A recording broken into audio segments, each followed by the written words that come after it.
Okay, we're working on the first homework assignment, and this is the screen that you see at the beginning. Up here at the top is where your what's due this week is going to be, and then here's the upcoming assignments that you're going to be working on. Obviously, I'm doing these before the semester starts, that's why you don't see anything on my list. So we click on the homework button, and the first homework we're going to do is this one on basic concepts. So I'm going to click there. And it says that you have to do the quiz on 1.1 to 2.1 first. So the first thing that you do is you just take that quiz, which you don't actually have to get any of them right. The advantage of getting some right is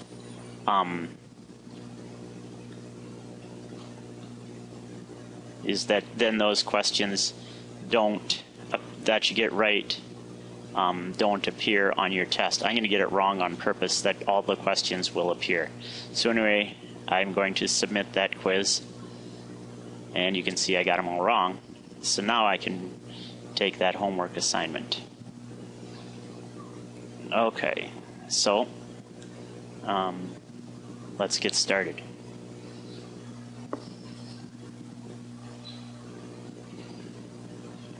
The first question is actually just information for you. It tells you about taking the quiz, and that this is explained further in your study plan, and if you look in the syllabus, you'll see it there also. Okay. Let's get started then on the actual assignment. Here is the first question.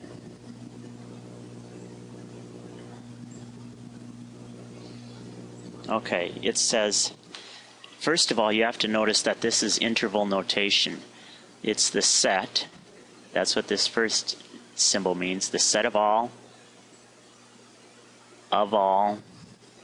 x, such that x is a natural number less than 10. Natural numbers are the ones that start with 1, so we would say that the answer to this question is 1, 2, 3, 4, 5, 6, 7, 8, 9. Now notice it says less than 10, so that's why we would stop there. Okay. Now, here is another set. Is it the set of all multiples of natural numbers? Is a multiple of a natural number a -4? Is it an odd integer, or is the set of all x such that x is a natural number and x is a multiple of 4 greater than 0? So since it's greater than 0, that's the one that we would choose. Okay, question 4. Now they're asking about the different kinds of numbers, so it's probably important for you to know the different kinds of numbers. We've got, first of all, the counting numbers, and those would be the ones that we count with, like when you play hide and go seek. Then if you add the number 0 to it, so that's like 1, 2, 3, and so on. If you add the number 0 to it, you have the whole numbers. Okay? Then, if you add the negative numbers, you have the integers. Then if you add the fractions and decimals, you have the real numbers. And then, rational numbers. Sorry about that. I better erase that so that you don't think it's real. Yeah, I knew it started with R. This would be the rational numbers. Now, a totally different set than the rational numbers. If you notice up till now, they've all been the exact same. A totally different set is the set of irrational numbers.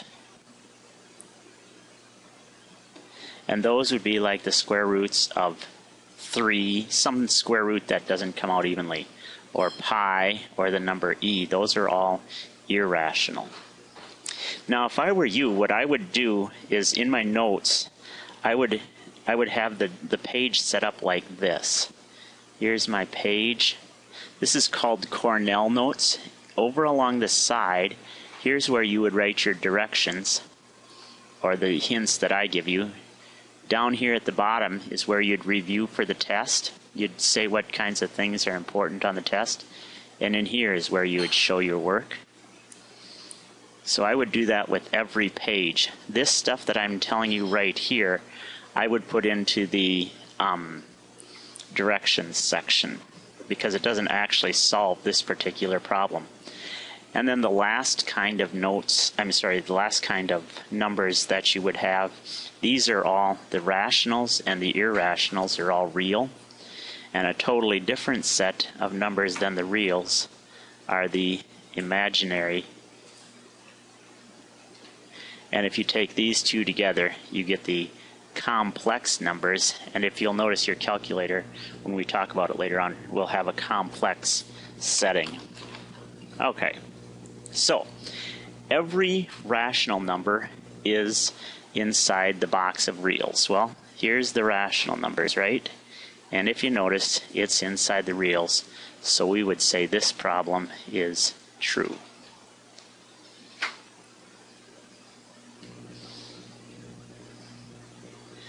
All right, now we look again. Every integer is irrational. Well, if you look here, remember I said that irrationals were totally separate from the rationals, and if you notice, integers is part of the rationals, so we would say false for that one. Some irrational numbers are real. Well, if you notice, all of the irrational numbers are real, so we would say that is false. Oops, wonder if they mean true. I guess all irrational numbers are real. That's kind of a dumb way to say that one. Number 7. Okay, we're supposed to do two things here.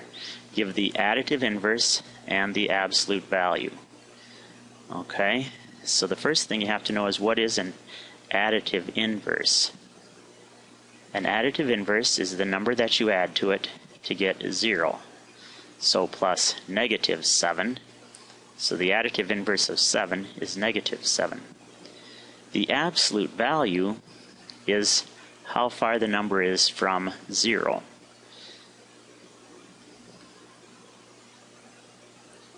And so on the number line, here's 0, here's 7. What distance is this? It's 7.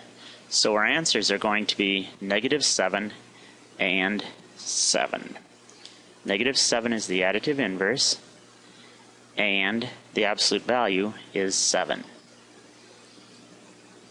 Number 8. Oh, we should go back and fix number 6.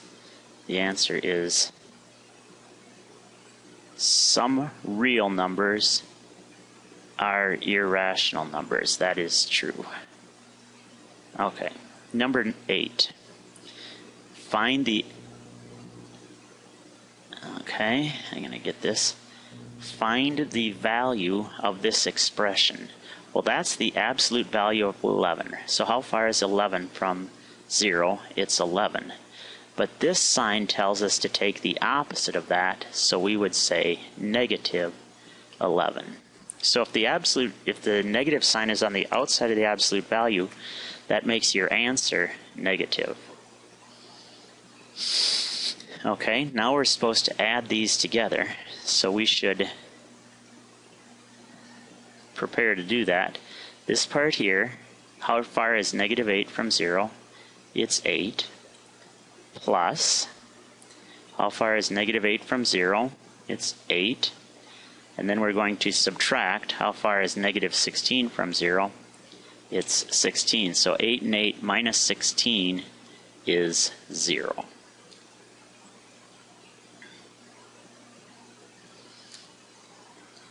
All right.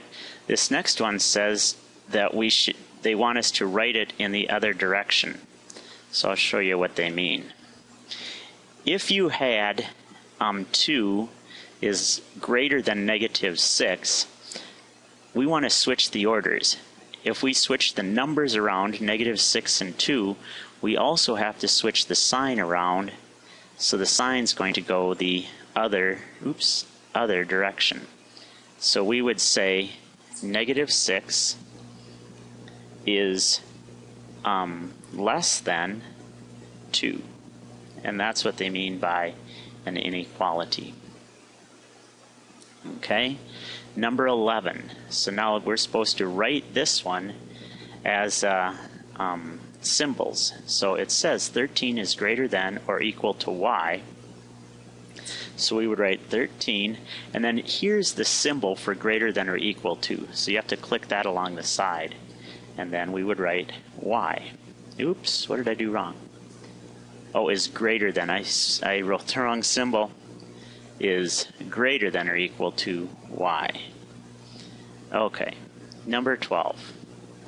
12 is greater than or equal to 7. So we would write 12, and then we'd do the greater than or equal to sign, 7. And then the last one. Write an inequality. T is between negative 3 and 3. So we'd write negative 3, and then we would use the greater than, or is less than t is less than 3, because it's between those two. And that's this assignment. If you have any questions, just give me a call and you can get some help, or drop me an email, either one. Talk to you later. Bye.